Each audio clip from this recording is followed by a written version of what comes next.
이 정도 수준은 돼야 이렇게 목자가 되는 것 같습니다. 너무 잘하셔서 정말 잘하셨어요. 저희 교회는 그 목장 모임을 굉장히 강조합니다.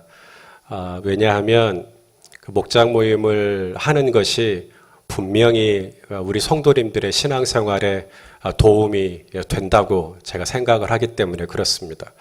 주일날 주일에 이렇게 모이는 대그룹으로 모이는 이것만 가지고는 신앙생활이 온전할 수 없다. 이것이 저의 분명한 확신입니다. 이렇게 우르르 스타디움에 경기장에 이렇게 우르르 모이는 것 이것이 절대 세상을 바꿀 수가 없습니다. 그러한 모임이나 그렇게 군중으로 모이는 것이 의미가 없다는 것은 아니지만 그것이 신앙생활의 한쪽 날개일 수는 있지만 한쪽 날개만 있으면 결국은 제자리만 뱅뱅뱅 돌게 되지 않겠습니까?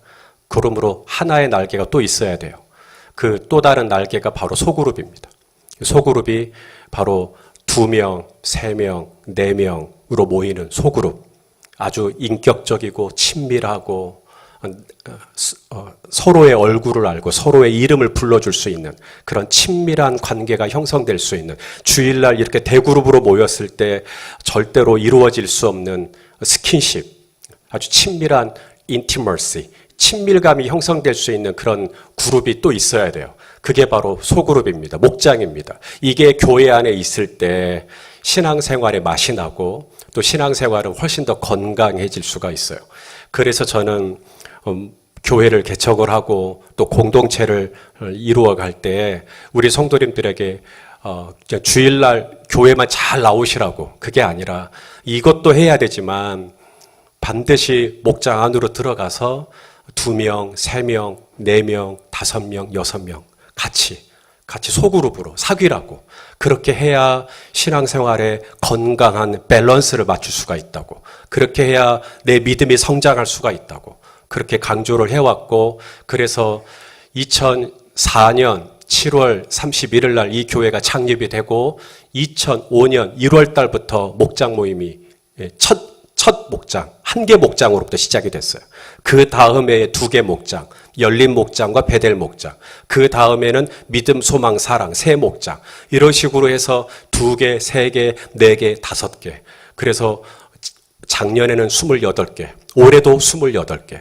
작년에 28개 목장하고 올해 8분의 목자가 쉽니다.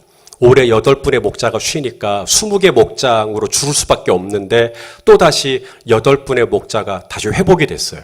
또 새롭게 목자로 지원하시는 분도 있고 1년 쉬셨다가 다시 복귀하시는 분도 있고 이렇게 하다 보니까 다시 또 28개가 맞춰진 거예요. 그래서 28개 목장을 유지할 수 있게 된 것만 해도 얼마나 감사한지. 그렇게 해서 28개 목장이 다시 유지가 돼서 저를 정말 하나님께 감사하고 있고 그래서 또 내년에는 또 이 28개보다 훨씬 더 많은 왜냐하면 더 많아져야 되거든요. 더 많아져서 조금 더 저희 교회가 이 목장이 더 소그룹이 되고 더 친밀해지고 더 작아지고 그래서 그 안에서 훨씬 더 활발하고 더 따뜻한 그런 공동체가 소그룹들이 더 많아지는 그런 은혜가 있기를 정말 바라는 마음이 목회적으로 제 안에 있긴 있습니다. 그래서 그런 활발한 성도 간의 교제가 더욱더 풍성하게 일어나는 그런 저희 교회가 될 수 있기를 간절히 소망합니다. 오늘 2019년 우리 목자들이 처음으로 하나님 앞에 저희 교회가 시작하는 헌신예배 제 첫 스타트를 목자들이 드립니다. 본래는 교회들마다 헌신예배 첫 스타트를 재직들이 드립니다. 재직 헌신예배를 먼저 드리거든요. 그런데 저희 교회는 재직 헌신예배보다 목자들 헌신예배를 먼저 드립니다. 왜냐하면 목자들이 중요하기 때문에 그렇습니다. 목자들이 저희 교회 리더십이에요. 좀 이렇게 표현하면 좀 심하다 싶을 수도 있겠지만 저는 절대 심하지 않다고 봅니다. 목자들 빼면 시체입니다. 저의 목회는 그렇습니다. 저의 목회는 목자들 빼면 제 목회는 끝입니다. 목자들은 제 목회의 심장과도 같습니다. 목자들은 제 목회의 구심력과도 같아요. 물론 교사라고 하는 직분, 주방에서 사역하시는 분, 주차 사역하시는 분, 차량 운행하시는 분, 뭐 다 저에게는 소중한 목회의 파트너십이지만 이 목자가 감당하고 있는 이 목회적인 부분은 저에게는 너무나 절실한 부분들입니다. 그렇기 때문에 어떤 헌실 예배보다도 이 목자 헌실 예배를 먼저 드립니다. 그래서 이 목자들이 감당해야 할 이 고난, 또 목자들이 또 기대할 수 있는 영광, 이런 것들이 무엇인지 우리가 함께 좀 공유하고, 그래서 여러분들을 섬기게 될 이 목자들의 수고를 좀 헤아려 주시고, 또 이 목자들을 영적으로 또 그 권위를 좀 인정해 드리면서 함께 우리가 이 시간 은혜를 나누는 귀한 시간이 되기를 소망합니다. 자, 먼저 목자들의 고난을 먼저 살펴보고, 그 다음에는 목자로서 우리가 또 기대할 수 있는 영광을 마지막에 같이 살펴보는 시간을 좀 가지려고 합니다. 자, 먼저 목자가 되면 지불해야 할 값이 있습니다. 사실 이것이 굉장히 어려운데요. 목자가 되면 지불해야 할 값이 제일 먼저 시간적인 것들이 굉장히 많이 소모가 됩니다. 이것이 이제 목자가 지녀야 할 가장 큰 부담입니다. 목자가 되면 이제 목자원들을 살피셔야 돼요. 그것이 이제 시간적으로, 이제 물질적으로, 이제 여러 가지로 이제 어려움들이 이제 오게 됩니다. 자, 우리 잠언에 있는 말씀인데, 잠언 27장 23절 같이 한번 읽어볼까요? 시작. 내 양떼의 형편을 부지런히 살피며 내 소떼에게 마음을 두라. 자, 오늘 이 오후 예배가 마치게 되면 이제 정성근 집사님 모친 사항을 당하셨기 때문에 이제 장례식장에 가시게 됩니다. 목자원이 되면 안 가도 돼요. 하지만 목자가 되면 일단 내 목자원이기 때문에 가야 됩니다. 왜냐면 내 양떼의 형편이기 때문에. 내 양떼가 아버님이 돌아가셨다는데 안 갈 수가 없죠. 벌써 내 양떼의 형편을 따라 목자와 목녀가 되면 시간을 써야 됩니다. 목자와 목녀가 되면 내 양떼의 자녀가 아프다는데 모른 채 할 수가 없습니다. 내 양떼의 어머님이 돌아가셨다는데 모른 채 할 수가 없죠. 시간을 써야 되고요. 물질을 써야 되고요. 이렇게 됩니다. 그래서 목자가 지불해야 될 제일 첫 번째 대가 중에 하나가 시간적인 부담입니다. 그래서 사실 목자가 되려고 할 때 정말 내가 이 목자를 해야 되나라고 할 때 제일 신경 쓰는 부담 중에 하나가 시간적인 이 소모입니다. 제일 부담스럽죠. 두 번째, 이 목자가 지불해야 될 고난 중에 하나는 이 상처에 노출되어 있다라는 겁니다. 그래서 여러분, 목자들을 케어해 주셔야 돼요. 목자들은 목자가 아니면 받지 않아도 되는 상처를 목자이기 때문에 받아요, 이제.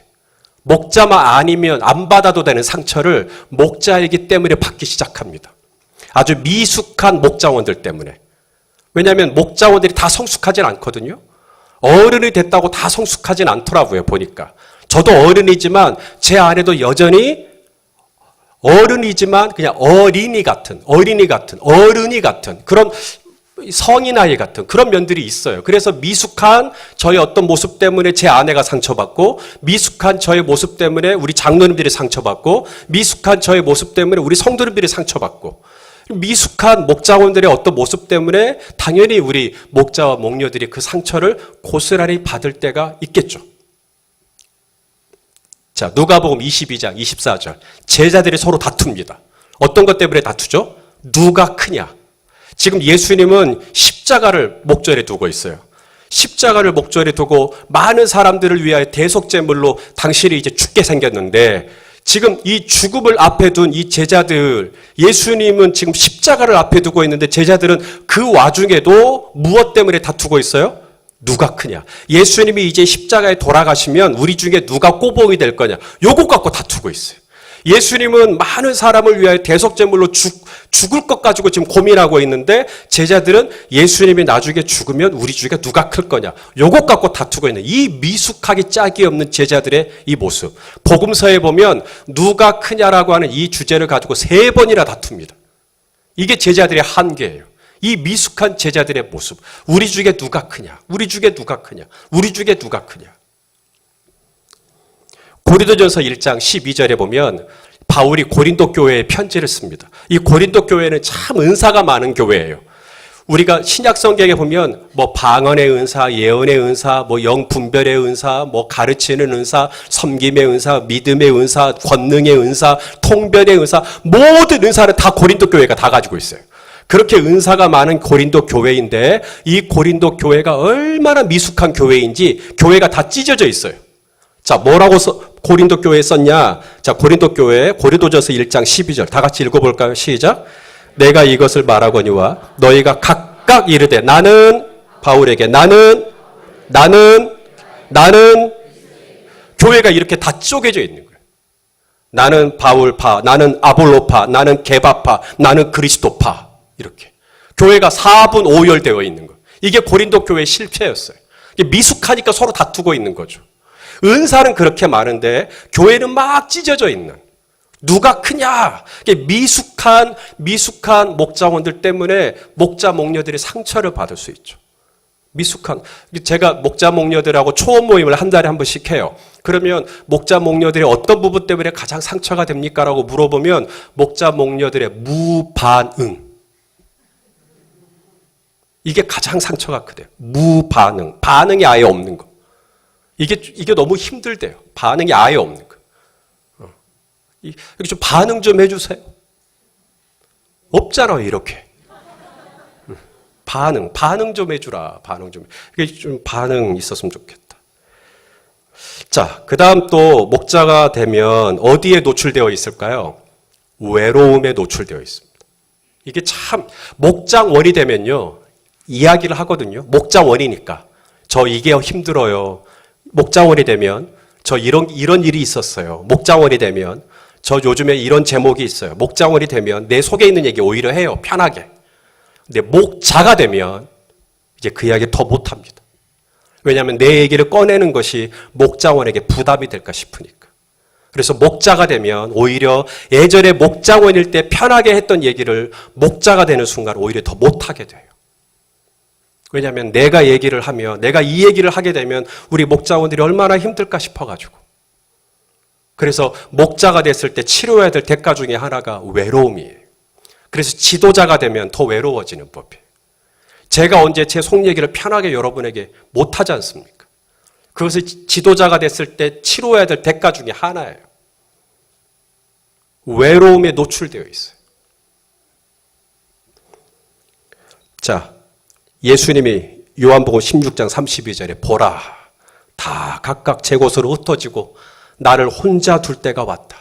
지도자의 대가 지불입니다. 바울도 마찬가지죠. 디모데후서 4장 10절. 대만은 이 세상을 사랑해서 나를 버리고 데살로니가로 갔고 그레스게는 갈라디아로 디도는 달마디아로 갔다. 바울도 그랬고 예수님도 그랬고 이 외로움이라고 하는 목자가 목녀가 되면 오히려 목자원일 때는 더 속에 있는 얘기를 편하게 했는데 목자가 목녀가 되고 나니까 오히려 더 그 얘기를 못하게 되네요. 그래서 초원 모임이 필요해요. 초원 모임을 하면 이제 목자원들에게 하지 못했던 얘기를 목자 목녀들에게는 할 수가 있어요. 그래서 저는요 목회자들 그룹이 또 필요해요. Pastoral Care Group. 그래서 목회자들이 그룹. 근데 저는 또 목회자들 그룹 안에 들어가도 할 얘기가 또 못해요. 왜냐하면 목회자들 그룹이라고 했지만 다 미자립교회 목사님들이야. 그러면 또 저는 또 그 안에서도 제 얘기를 하면 그 얘기가 또 그분들에게 상처가 돼요. 그러니까 저는 또 그냥 또 저희 교회 사이즈 비슷한 분들하고만 만나야 돼요. 근데 그게 또 쉽지가 않아요. 그러니 저는 또 아무래도 외로움이라고 하는 이 대가를 조금 더 지불해야 돼요. 어쩔 수가 없어요. 어쩔 수가 없어요. 목자가 되면 지불해야 될 권한 중에 하나가 뭐냐면 목장이 정체될 때 이거 다 그런 건 아니지만 목장이 정체될 때 목장이 정체되는 것과 자신의 존재감을 일치시키면 참 어려워집니다. 목장이 정체될 때 이것을 열등감으로 가져가 버리는 거예요. 이렇게 되면 정말 목자가 힘들어집니다. 목자가 안 그러시면 되잖아요. 안 그러면 좋죠. 그런데 이게 인간의 연약함이에요. 목회자들이 교회 사이즈하고 자신의 존재감하고 일치시키지 않으면 얼마나 좋겠어요. 그런데 이것이 같이 갈 때가 참 많은 것 같아요. 저도 그걸 극복하기가 너무 힘들었고요. 사무엘상 18장 8절에 보면 사울이 아주 불쾌하게 생각합니다. 왜냐하면 여인들이 나와서 뭐라 그러냐면 사울이 죽인 자는 천천히요, 다윗이 죽인 자는 몇 명이요? 만만이요. 이 말이 불쾌한 거예요. 아, 왜 나는 천천히고 다윗은 만만이야? 내가 만만이고 다윗이 천천히여야지. 내가 어른이고 다윗은 조그만하고, 그러니까 내가 만만이고 쟤가 천천히여야지. 나는 당연히 많아야 되고 쟤는 적어야지. 이렇게 생각하는 거죠. 그런데 내가 어느 날 목장을 보니까 내가 천천히고 저기 목장은 만만이고, 그러니까 이게 힘든 거죠. 목자가 돼서 지불해야 될 고난 중에 하나는 왜 나는 목장이 이렇게 작을까? 왜 나는 목장이 이렇게 안 될까? 왜 나는 목장이 이것밖에 안 모일까? 왜 우리 목장 게시판은 댓글이 2개밖에 안 달릴까? 왜 우리 목장은 좋아요가 1개밖에 없을까? 막 이런 거. 안 그러면 좋겠는데 그런 것과 뭔가 이렇게 내 자신의 어떤 자존감하고 이게 묶여버리는 거예요. 그러면 이제 이것이 안 그래야 되는데 1년 365일 중에 하루나 이틀 정도는 이것 때문에 잠깐 힘들어지는 순간이 꼭 온다. 날씨가 우울해지는 날 그런다든지 낙엽이 떨어지는 날 그런다든지 잠깐 그런 날이 한두 번 정도로 온다. 그래서 오늘은 정말 이 목자 맡기가 정말 힘들다. 그런 순간이 오더라 이거죠. 목자가 지불해야 할 값 중에 하나입니다. 그렇다고 이것을 목자원들에게 말하기도 뭐하고, 오늘은 제가 여러분의 목자가 된 것이 이러려고 목자가 됐나 자괴감이 듭니다. 뭐 이렇게 말하기도 힘들고, 이게 목자가 지불해야 할 고난 중에 하나예요.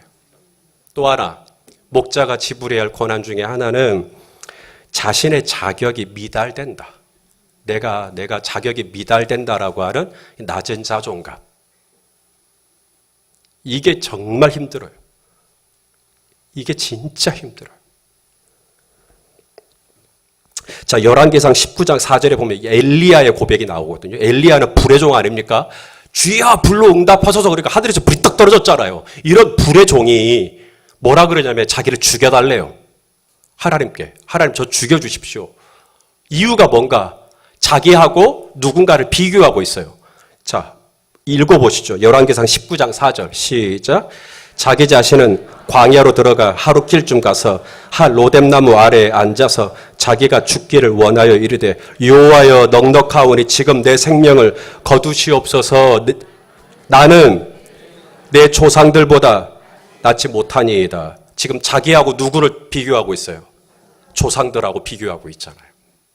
나는 저 김집사보다 못합니다. 나는 저 박권사보다 못합니다. 나하고 지금 누군가를 자꾸 비교해요. 그러면서 뭐라고 생각해요? 나는 저 사람보다 못한다. 나는 이 사람들보다 못한다. 나는 이렇게 부족하니까 나는 절대 이 목자의 직분 못해. 나는 절대 이 목녀의 직분을 못해. 나는 절대 이 목장을 맡을 수가 없어. 나는 이렇게 부족한데, 나는 이렇게 연약한데, 나는 이렇게 모자란데 어떻게 감당해? 바로 이런 힘들고 이렇게 고통스럽고 이렇게 자기 자신이 부족하다는 생각을 하면서도 금요일이 딱 오면 또다시 목자 모임을 인도하러 가야 되는 목자 목녀의 이 무거운 심적인 부담감을 목자원들은 아십니까? 상상을 초월하십니다. 그리고 또 다시 목장 페이퍼를 프린트를 하고 들고 또 가요.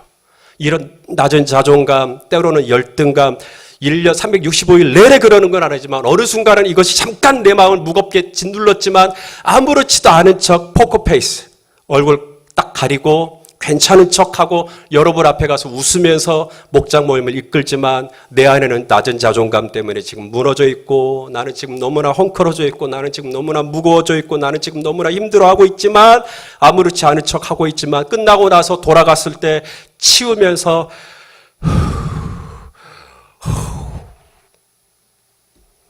이게 목자 목녀가 지불해야 될 대가 지불이에요. 여러분과 함께 오늘 하루 종일 행복하게 이른 아침부터 오후까지 사역 다 하고 여러분들 다 돌아가시고 난 다음 저하고 아내하고 집으로 돌아갈 때 심호흡을 얼마나 많이 하는지. 아이고 여보 고생했어. 당신도 정말 수고 많았어요. 애썼어요. 그럼 눈물이 핑 돌아요. 왜냐하면 제가 오늘 아침에 어떤 마음으로 이 강단에 섰는지 제 아내는 아니까. 제가 어제 저녁에 어떤 마음으로 내 마음이 무너졌는지 아무도 몰라서도 제 아내는 아니까. 그런 마음으로 싸우면서 이 강단을 지켜냈었으니까. 그런데 기어이 이 목장을 맡아내고 여러분 다 돌아가고 목장은 돌아가고 그 뒷정리를 할 때 그 허한 마음. 그런데 이걸 딱 감당해냈을 때 이게 목자의 고난이에요. 아무도 몰라요. 여기까지만 하면 누가 목자를 하겠습니까? 이제 목자의 영광으로 넘어가겠습니다. 자, 목자의 영광. 첫 번째, 목장원이 구원받는 기쁨. 예수님을 알지 못하는 목장원이, 하나님을 전혀 알지 못하는 목장원이, 신앙생활을 이제 막 시작하는 목장원이 믿음이 파르르 자라나는, 막 예배의 기쁨을 알아가고, 막 말씀의 기쁨을 알아가고, 막 기도의 기쁨을 알아가고, 막 신앙이 막 자라가는, 이야, 그 기쁨. 이건 목자가 됐기 때문에 보는 거예요. 양이 하나님을 알아가는 신앙 안에서 이렇게 구원을 받는 기쁨. 이건 너무나 기쁘죠. 이것은 같은 목자원으로서 그 양이 구원받는 기쁨을 보는 것도 기쁘지만 어미로서, 아비로서 보는 기쁨하고는 좀 달라요. 또한, 자, 누가복음 15장 7절 같이 읽어볼까요? 시작.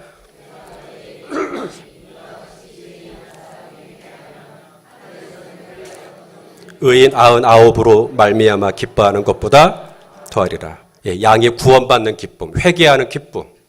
그다음 또 하나, 양이 성장하는 기쁨이겠죠. 당연히. 양이 구원받는 기쁨, 그다음 두 번째는 양이 성장하는 기쁨이요. 큐티를 안 했었는데 이제는 큐티를 하게 되고, 또 부부 관계가 정말 어려웠는데 부부 관계가 점점 좋아지고, 뭔가 믿음이 점점 더 성숙해지고, 점점 양이 성숙해져 가는, 양이 점점 여물어져 가는, 영그러져 가는 그런 기쁨. 점점 예수님을 닮아가는 그런 기쁨. 자, 요한 3서 1장 4절 말씀 읽어볼까요? 시작. 내가 내 자녀들이 진리 안에서 행한다 함을 듣는 것보다 더 기쁜 일이 없도다. 아멘. 자, 목자의 영광 중에 하나가 있어요. 뭐냐면 영적인 리더십을 개발하게 돼요. 당연하죠. 이 영적인 리더십을 개발하게 됩니다. 이 리더십을 갖게 돼요. 하나님께서 그런 리더십의 은사를 주셔요. 목자와 목녀가 되면. 리더십의 은사가 뭐냐고요? 다른 거 아닙니다. 이게 기성용의 은사예요. 기성용 아세요? 축구선수? 기성용이 미드필더예요? 공격수예요? 미드필더죠. 미드필더인데 어떤 은사를 가지고 있어요? 공격수로 하여금 정확하게 공격 포인트를 올릴 수 있도록 센터링을 기가 막히게 해주죠. 이것은 기성용이 운동장을 넓게 보는 안목을 가지고 있다는 거거든요. 그게 기성용의 은사예요. 리더십은 그런 은사예요. 교회를 볼 수 있는 은사. 사람을 볼 수 있는 은사. 사람을 볼 수 있는 은사. 이번에요, 제가 이제 전화를 드렸어요. 제가 기도원에 가서 이제 목장을 편성을 할 때 정말 목자가 너무 없는 거예요. 목자원은 재적이 700명이 넘어갔어요. 아이들까지 하면 1000명이 넘어가요. 어른만 700명인데 이걸 어떻게 편성을 해요? 이야, 이 많은 수를. 근데 목자는 너무 없고, 오 주여, 어떡합니까? 목자가 너무 없습니다. 근데 저 스타일 아시잖아요. 누구한테 막 전화해갖고 좀 하라, 뭐 어쩌라, 이런 말 못하고. 그냥 누군가가 좀 나서주면 참 좋겠는데. 그래서 전화를 하기가 정말 어렵고 부담스럽고. 그런데 이제 생각이 났어요. 그분한테 전화를 해야 되는데, 전화를 할까 말까, 전화를 할까. 그분 전화를 하면 안 되는데, 그분 어려운데, 그분의 형편을 내가 아니까. 전화를 드렸죠. 근데 그분이 하겠다는 거예요. 할게요. 근데 그분이 나중에 들려오는 얘기가 그거예요. 그 두 분이 그런 얘기를 미리 나눴대요. 여보, 목사님이 우리한테 전화를 만일에 하신다면, 목사님이 만일에 우리한테 하신다면, 우리 무조건 아멘 합시다. 오죽하면 우리한테 하겠어요.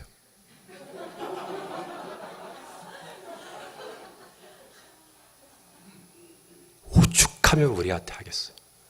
무조건 아멘 합시다. 그게 리더십이에요. 리더십이 뭔지 아세요? 교회를 생각할 수 있는 마음이에요. 몸을 생각할 수 있는 마음이에요. 나보다 교회 전체 몸을. 나도 바쁘고, 나도 정말 여력이 없고, 나도 정말 여러 가지로 분주하지만, 오죽하면 목사님이 우리한테까지 이야기했겠나. 그렇다면 하자. 이런 마음을 이미 갖고 있었던 거죠. 전화를 딱 했는데, 목사님 하겠습니다. 걱정하지 마십시오. 하시겠습니다. 와, 얼마나 감사하든지. 여러분, 이런 영적인 리더십을 어떻게 가졌을까요? 그분은 이미 목자를 해봤기 때문에. 그런 마음을 갖고 있는 거예요. 리더십이 개발이 되는 거예요. 리더십은 다른 거 아닙니다. 전체 몸을 볼 줄 아는 마음이에요. 전체 몸을 헤아릴 줄 아는 마음이에요. 담임 목사의 마음을 이미 들락날락거려요. 이미 제 마음을 다 알아요. 이럴 때는 목사님 마음이 이렇겠구나.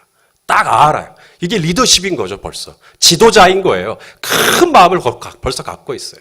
이럴 때는 목사의 마음이 이렇겠구나. 딱 알고 있어요. 그 리더십인 거죠. 그분들이 지도자인 거죠. 뭐 타이틀이 지도자 아닙니다. 벌써 그 마음을 헤아리는 그릇이랑 폭이 다르잖아요.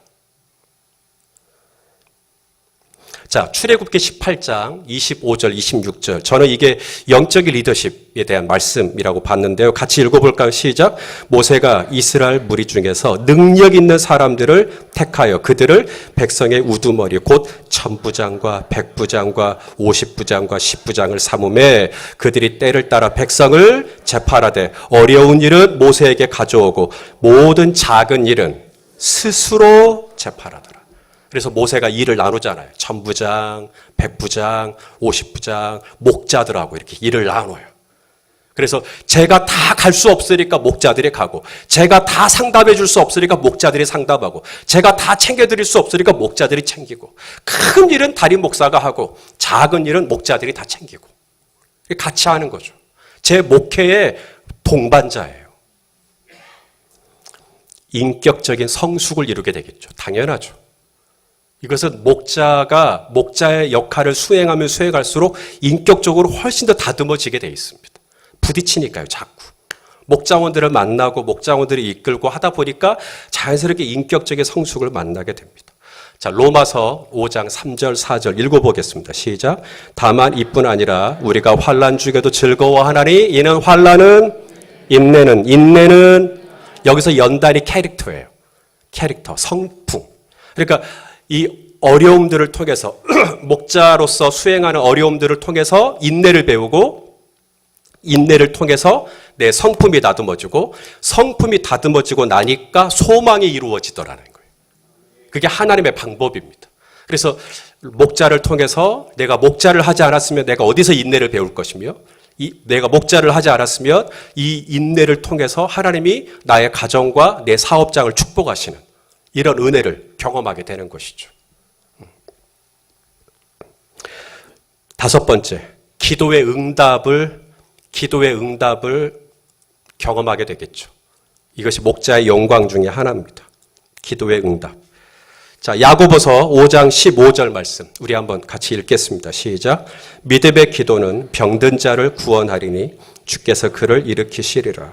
혹시 죄를 범하였을지라도 사하심을 받으리라. 자, 마태복음 18장 19절도 같이 읽겠습니다. 진실로 다시 너희에게 이르노니 너희 중에 몇 사람이요? 두 사람이 땅에서 합심하여 무엇이든지 구하면 하늘에 계신 내 아버지께서 그들을 위하여 이루게 하시리라.